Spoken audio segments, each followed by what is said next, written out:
Hello and welcome to the Nope Coach podcast. This is episode 325, Things to Let Go of. I'm your host, Suzanne Kohlberg.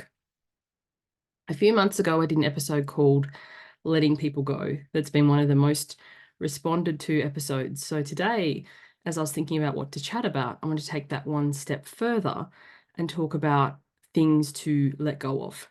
Firstly, one-sided friendships.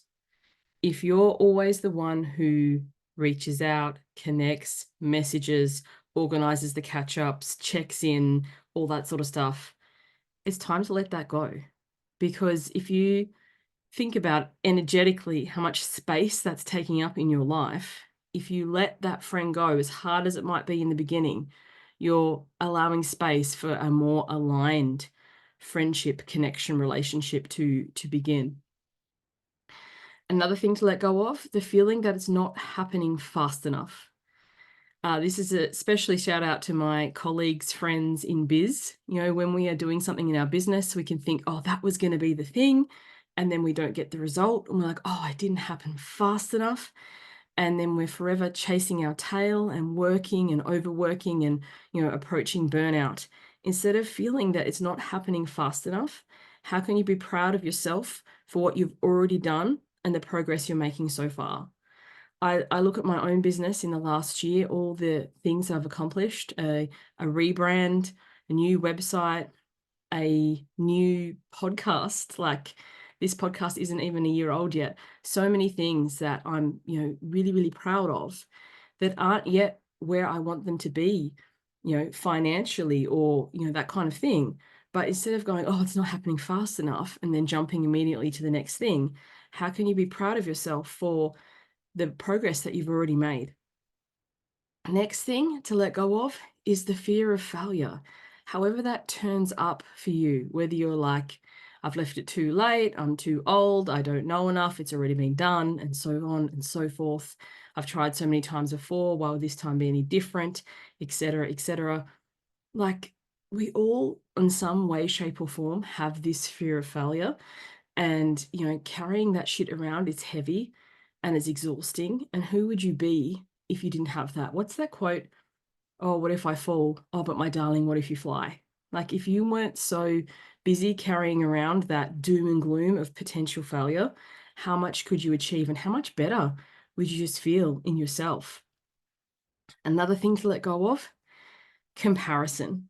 Stop comparing yourself to those around you, to people who started at the same time as you, people who started after you and are appearing to do better than you. Like, when we are comparing ourselves to others, then we are not seeing our own worth. And we are all inherently worthy. We were born that way and nothing has changed. So, when we're comparing ourselves to others, we're only comparing it to our interpretation of what's happening for them, the external stuff. We don't know what's going on inside. We don't know what's happening behind the scenes. We only see a snapshot of somebody. So if we stopped, if we let go of comparison and we didn't do that anymore, how much more energy would we be able to recall to ourselves? And finally, stop if we let go of the feeling that you don't deserve it. And I think this is the biggest thing for many of us. We have this feeling that, we have to earn it. We don't deserve our success, or we don't deserve this achievement. If you look at babies, do they have to earn it? Like, babies are pretty much useless. They can't walk, they can't feed themselves, they can't talk, they just, scream and shit and don't sleep. But, everybody sees a baby as deserving and worthy and lovable. But somewhere along the line, we lose touch with that and think that we have to do all of these things to earn it and to deserve it. Now, I'm not saying go be demanding, go and stand, I don't have to pay, I deserve to be able to just take these groceries. I'm not saying take it that way. That's like full on into narcissism.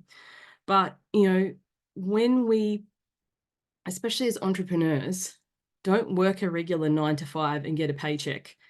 We could be putting all this effort in, recording podcasts like this, writing blogs and whatever, and then have a really boon, like windfall, and think, oh, I didn't earn that. I don't deserve this. But we forget about all the effort we've been putting in along the way.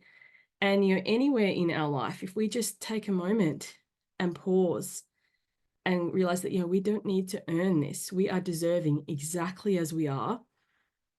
It just shifts some of the heaviness and some of that energy of like, I have to earn this, or I have to work hard for it, or all these things, that thoughts and beliefs that aren't serving us and aren't helping us move forward.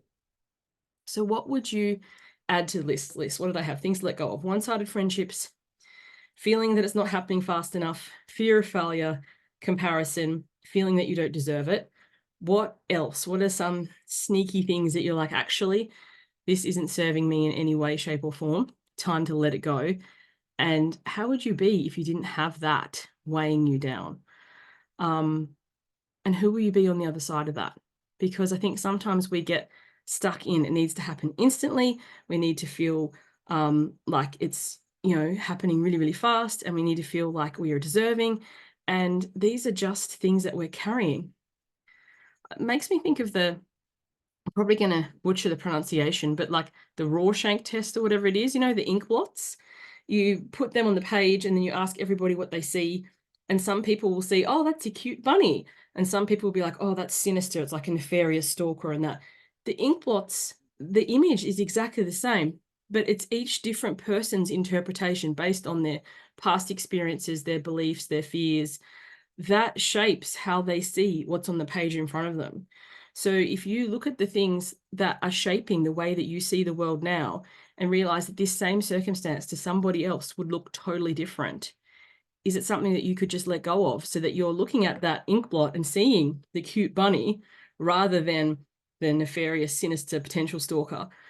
Because the circumstance, the ink blot on the page is exactly the same. It's each person's interpretation of it that gives it meaning.